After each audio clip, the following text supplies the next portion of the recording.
ईश्वराविषयी प्रेम होतं. व्यवसाय म्हणून तो करीत होता, पण अंतःकरणात प्रेम होतं. जरी तो मारेकरी होता, हत्या करीत होता, तरी त्या प्रेमामुळे त्याच्यावर कृपा झाली. व्याधस्या चरणम, आचरणाचाही प्रश्न नाही. कसंही आचरण असेल, पण नाम सोबत असेल तर त्या पापाला नष्ट करण्याचं सामर्थ्य नामस्मरणात आहे. व्याधस्या चरणम, आचरणाचा प्रश्न नाही. बरं, वयाचाही प्रश्न नाही. म्हणाले ध्रुवस्याचे वयो, तो किती वर्षाचा होता? एवढ्या लहान वयात भगवान विष्णू प्रसन्न झाले. अशी भक्ती केली की देवाला यावं लागलं आणि काय मागतो ते द्यावं लागलं. ध्रुवस्याचे वयो, उत्तानपाद राजाचा मुलगा ध्रुव, 2 बायका उत्तम राजाला. उत्तानपाद राजा 2 बायका, सुनीती मोठी आणि सुरुची लहान. ती लहान आणि सुंदर असल्यामुळे सुरुची तिच्यात रुची जास्त होती, पण मोठी सुनीती जिची नीती उत्तम आहे, त्या नीतीशी राजाला काही घेणं देणं नव्हतं. रुची त्या सुरुची मध्ये होती. तिचा एक मुलगा, हिचा एक मुलगा. सुरुचीच्या मुलाला राजे मांडीवर घेऊन बसले. तेवढ्यात ध्रुव आला. त्यालाही इच्छा झाली आपण बाबांच्या मांडीवर बसावं, पण सुरुचीने त्या उत्तम राजाला सांगितलं, खबरदार, हा बसला असताना त्याला मांडीवर घ्यायचं नाही आणि पुढे मुळीच कधी घ्यायचं नाही. आता आवडती राणी. राजाने सांगितलं, ध्रुव बाळा, तुला बसता येणार नाही. का बाबा, तो बसलाय ना, मग मला बसायचं तुमच्या दुसऱ्या मांडीवर. अरे बेटा, नाही बसता येणार. तू दुसरं काही हट्ट कर, मी पूर्ण करतो तुझा, काय लागेल ते देतो तुला, पण तुला मांडीवर बसायला नाही मिळणार. आली ती सुरुची. काळक्या, त्यांच्या मांडीवर जर बसायचं असेल तर तुला माझ्या उदरी जन्म घ्यावा लागेल. तुझ्या आईच्या उदरी जन्माला आला म्हणून तुला बसता येणार नाही. देवाला माग, ती या आईच्या पोटी जन्माला आला म्हणून. तो रडायला लागला. घरी आला, सुनीतीला सांगितलं, आई, ती आई म्हणाली की मला तिच्या उदरी जन्म आला तर बाबांच्या मांडीवर बसता येईल, पण मी तुझ्या उदरी जन्माला आलो, आई, मला मांडीवर बसायला मिळालं नाही बाबांच्या. आणि ती म्हणाली, देवाकडे तू मागायचं असतं. आई, देव काय करू? एवढं ऐकलं आणि तिने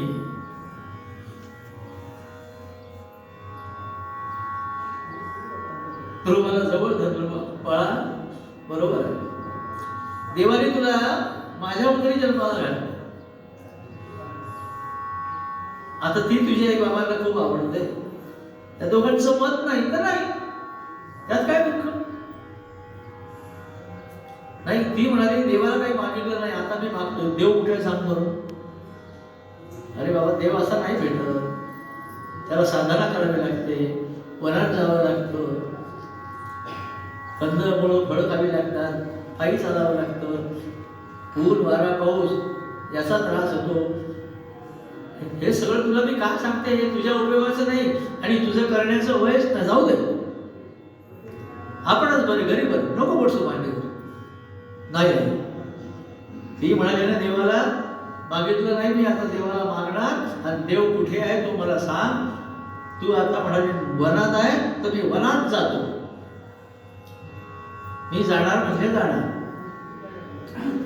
बाल हट्ट, मोठा लठ्ठ. काही काही हट्ट पूर्ण करावेच लागतात, त्यात बाल हट्ट.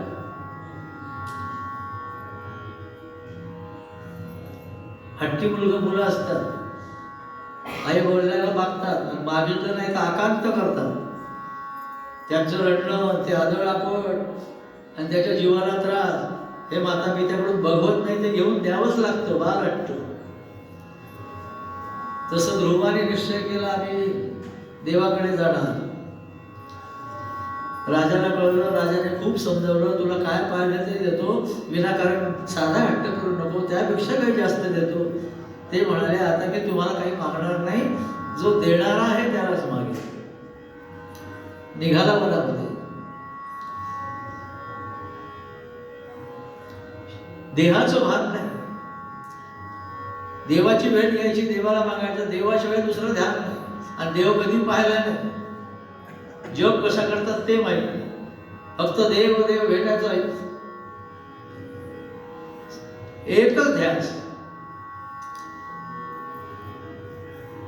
वनामध्ये देवर्षी नारद भेटले. त्या बाळाला समजावलं, बाळा हे तुझं काम नाही, परत जा, एवढ्या सुखामध्ये आहे तू, जा घरी. तो म्हणाला नाही, देवाने दिल्याशिवाय जाणार नाही. त्याचा हट्ट नारदांनी बघितला आणि नारद म्हणाले, मग बाळा एक काम कर, मी तुला एक मंत्र देतो, त्या मंत्राचा जप करीत पुढे जा.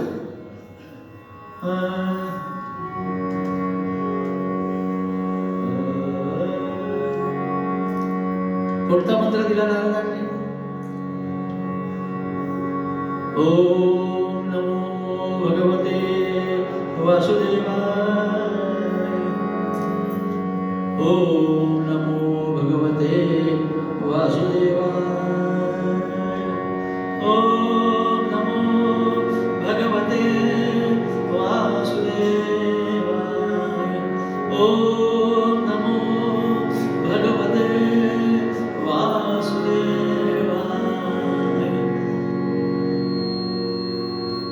त्या गुरुमंत्राचा लळा लागला, तो मंत्र आवडीचा झाला.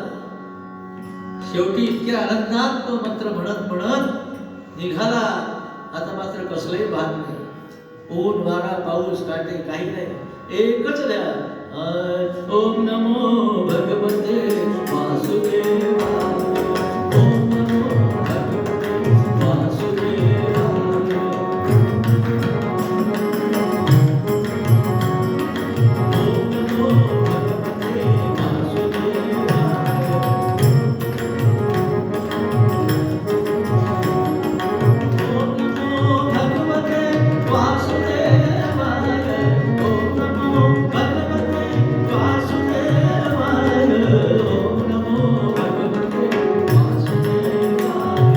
ओम नमो भगवते वासुदेवाय.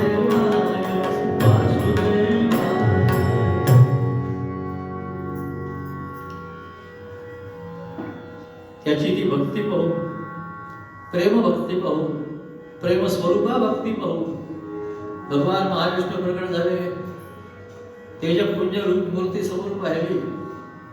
शेवटी आधी काही कळलं नाही, घाबरला आणि भगवंतानी मधुर आवाजात त्याला सांगितलं, बाळा कुठे जातो? तो म्हणाला, देवाकडे. कशा करता माझ्याकडे येतोय? तू देव आहे? अरे माझ्यात काही वेगळं दिसत नाही का? शंख चक्र गदा पद्म. ठीक आहे, आपण देवात नमस्कार करा. कशाला एवढी मेहनत करतो, श्रम घेतो? लहान आहेस तू.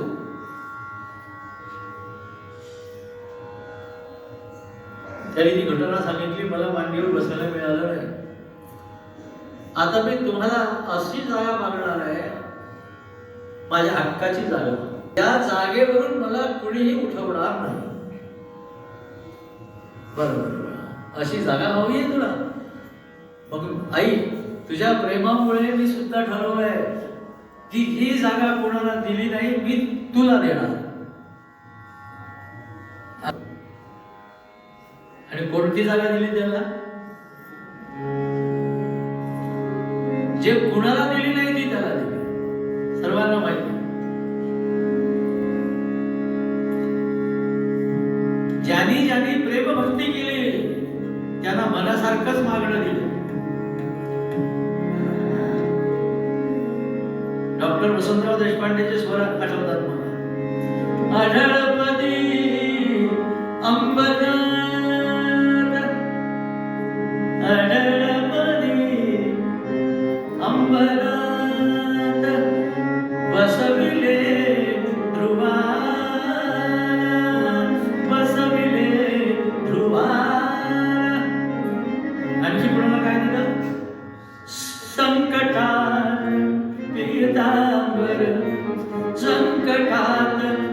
पीतांबर दिला द्रौपदीला ऐसा दाताच थोर ऐसा दाताच थोर कुंजवन विहार धीर धर धीर धीर धीर जागृत गिरधारे जागृत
जय जय रघुवीर समर्थ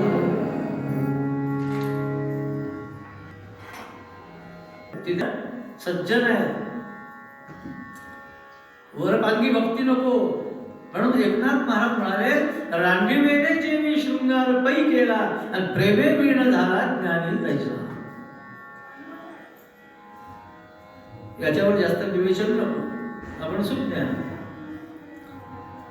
शेवटच्या चरणात एकनाथ महाराज म्हणाले एका जनार्दनी प्रेम अतिगोड अनुभवी सुरवाण जाणतील भक्ती प्रेमावीण ज्ञान नको देवा अभिमान नित्य नवा तया माझी आणि म्हणून प्रेमाने भक्ती करा जप करा पण कुठलाही विकार मनामध्ये नको एकच ध्यास हवा श्रीराम जय राम जय जय राम श्रीराम जय राम जय जय राम श्रीराम जय राम जय जय राम गुरुअभंगात आमचे एकनाथ महाराज म्हणाले भक्ती प्रेमा विना ज्ञान नको देवा भक्ती प्रेमा विना